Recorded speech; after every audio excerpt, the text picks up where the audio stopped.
Señor Humala, ¿cómo está usted? Muy buenos días, gracias por acompañarnos. Buenos días, ¿cómo están?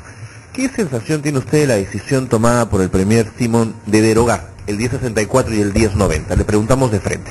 Bueno, yo creo que es un reconocimiento al triunfo de la perseverancia de los pueblos amazónicos que han estado en un segundo paro, han estado ya más de 50 días movilizados y que si esta decisión se hubiera tomado 30 días antes no hubiéramos tenido que lamentar 34 muertos. Creo que esta terquedad del gobierno ha costado mucho al país y ha enlutado a la familia peruana.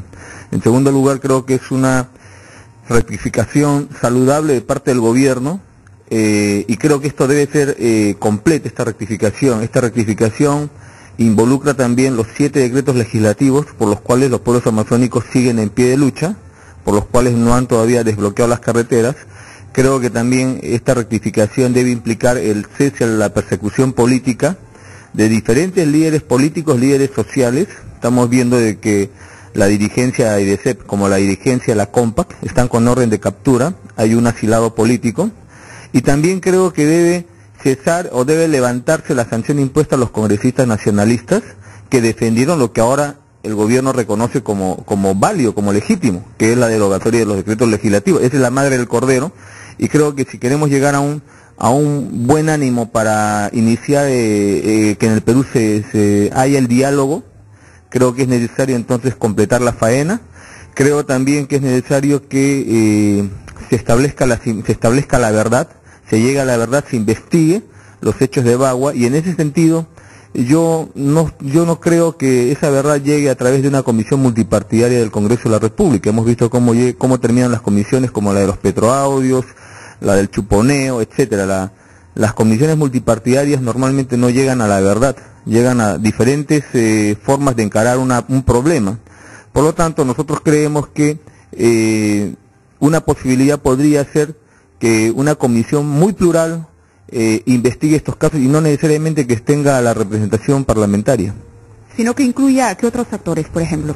Por ejemplo, la Defensoría del Pueblo, por ejemplo, la Iglesia, a los medios de comunicación, entre otros actores que podrían no estar tan contaminados o ideologizados como para poder dar una conclusión muy sesgada, como fue el caso también de las Casas del Alba, ¿no? Entonces estamos viendo, como dicen, si usted quiere impunidad, forma una comisión multipartidaria y se va a cocinar 2 informes, uno en mayoría y uno en minoría. Digamos una negociación política que pueda entorpecer las investigaciones. Claro, porque ¿a quién se debe investigar en los casos de Bagua?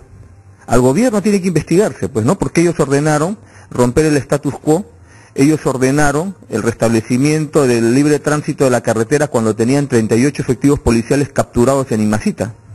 Y esa decisión de entrar y romper el bloqueo fue la sentencia de muerte de estos policías en Imacita. Justamente el gran saldo de policías muertos se debe a que después de los hechos de Bagua Chica viene una represalia, una venganza que todos repudiamos en Imacita, en la estación 6 de Petroperú, que ya tenía más de un mes de tomada por los nativos. ¿Quién va a responder por eso? Entonces, justamente lo que se tiene que investigar es eso. ¿Y quién va a investigar? El que está siendo investigado. O sea, el moralizador también es a la vez juez y parte. Eso no podría tener unas conclusiones creíbles.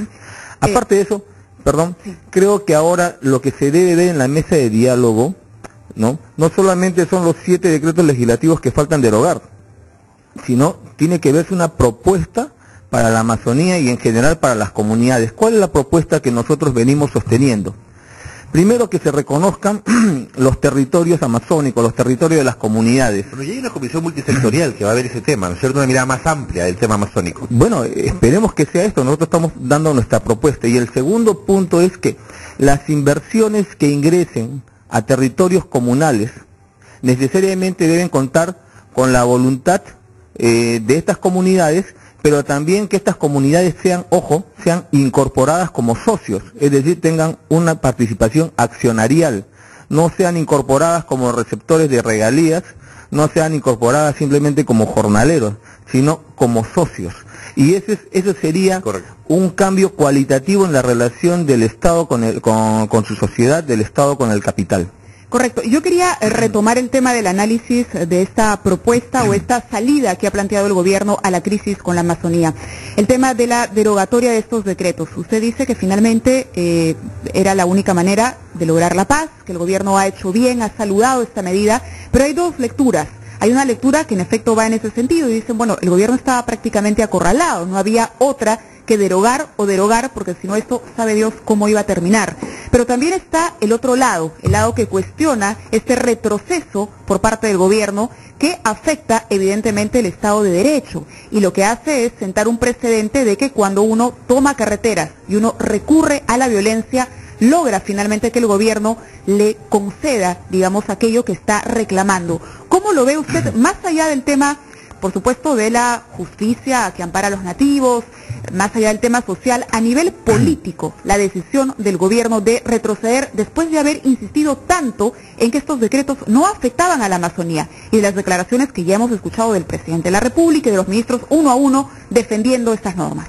Bueno, lo que yo veo pues es la soberbia de una clase gobernante, empezando por el presidente de la República y sus cogobernantes, que es la troika que maneja el país, que es el fujimorismo, Unidad Nacional y el APRA, que deciden un día no derogar, otro día deciden para amainar las cosas después de que hay 34 muertos, ahí ya comienzan a asustarse y deciden mecer a las comunidades indígenas y dicen, bueno, vamos a mecerlos, entonces vamos a ponerle suspensión. Y después, cuando ven que no pueden doblar y ven que son incapaces, ¿no?, de mantener esa posición, ya deciden dar su brazo a torcer, y no totalmente, tampoco son generosos, porque cuando usted escucha al primer ministro, caramba, el primer ministro se compara con Cristo, el primer ministro señala de que él tiene la razón, pero porque es un hombre bueno va a dar un paso atrás. Caramba, cuando uno rectifica, que rectifique bien, tiene que haber un acto de constricción. El acto de constricción es decir, me equivoqué y voy a renunciar porque tengo las manos manchadas de sangre. Eso es lo que tiene que decir el primer ministro. Que renunciar debido al costo político de por supuesto, ha habido una catástrofe en el Perú y no se ha reconocido ni siquiera como duelo nacional. Los familiares de los policías fallecidos, muchos ni siquiera han querido el ascenso póstumo porque están indignados por la forma como se ha tratado a la Policía Nacional del Perú, se les ha tratado como carne de cañón, se ha enviado gente bisoña, gente que ha estado capturada y ni siquiera el gobierno ha tenido la decencia, la lealtad con sus fuerzas policiales de avisarles y prevenirlos. Eso lo dicen los familiares de la Policía Nacional del Perú. Hemos encontrado un gobierno que está tratando de echarle la culpa a todo el mundo, le echa la culpa a Bolivia, a Venezuela, le echa la culpa a Ollantumala, a los medios de comunicación, a las ONGs, pero no son capaces de aceptar ellos su culpa y renunciar. ¿Usted ha visto ayer la conferencia de prensa del primer ministro? ¿Ha visto a la ministra del Interior? No ha estado la ministra del Interior, no ha habido ningún ministro aprista ahí. Antes de que Carlos le formule una pregunta, yo quería precisar un poco más el tema de la renuncia. ¿Bastaría con que el señor Simón y la señora Cabanillas dieran un paso al costado o usted estaría por una renuncia un poco más, digamos, amplia? Es que la norma es así, si renuncia el presidente del gabinete, sale todo el gabinete. Si renuncia un ministro, puede quedarse, sale el ministro y entra otro ministro, pero cuando sale el presidente del Consejo de Ministros, cae todo el Consejo de Ministros, hay que renovarlo, habrán que ratificar algunos, etcétera. El otro tema es el Estado de Derecho, ¿no? Y la toma de carreteras, ¿no? ¿Qué es el Estado de Derecho? ¿Qué es lo que estamos hablando acá de la democracia? Democráticamente el Perú, mucha gente se está muriendo de hambre. El problema es que el Estado de Derecho en el Perú se forma sobre la base de una constitución delincuencial, cuyos padres, Fujimori, Hermosa Ríos y Montesinos, están presos por delincuentes. Esa constitución delincuencial es la que este gobierno prometió cambiarla y no la cambió. Si la hubiera cambiado, si hubiéramos ido a la constitución de 1979, este problema no hubiera pasado, porque en la constitución del 79 se recoge el concepto de imprescriptibilidad e inembargabilidad, ¿no?, y la soberanía de los territorios amazónicos. Esto no hubiera pasado. Eso ya no se recoge en la actual constitución. Entonces, este es un Estado de Derecho, de alguna manera, que beneficia a los que están arriba y perjudica a los que están abajo.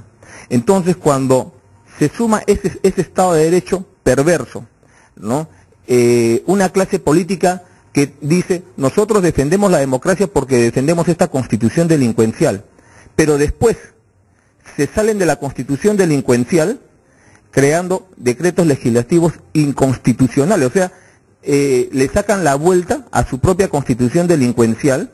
Entonces, ¿qué pueden hacer los pueblos amazónicos? Tienen que defender su territorio. ¿Qué pasa acá? Pasa lo siguiente: el Estado, el gobierno, parte de que la consumación de un delito político genera derechos. Entonces ellos dicen, los decretos legislativos pueden ser inconstitucionales, pero eso no importa porque ya los dimos. Ahora vamos a discutir qué podemos corregir de esos decretos legislativos. Por favor, el tema en un Estado de Derecho es que la peor falta a la democracia es violar la Constitución. Y el gobierno está violándolo y sobre eso quiere conversar. Entonces, no lo quiero interrumpir, pero quiero seguir conversando con ustedes después de la pausa. ¿Nos permite? Hacemos una pausa y seguimos conversando. Estamos con el líder del Partido Nacionalista, con el señor Ollanta Humala. Regresamos en un instante.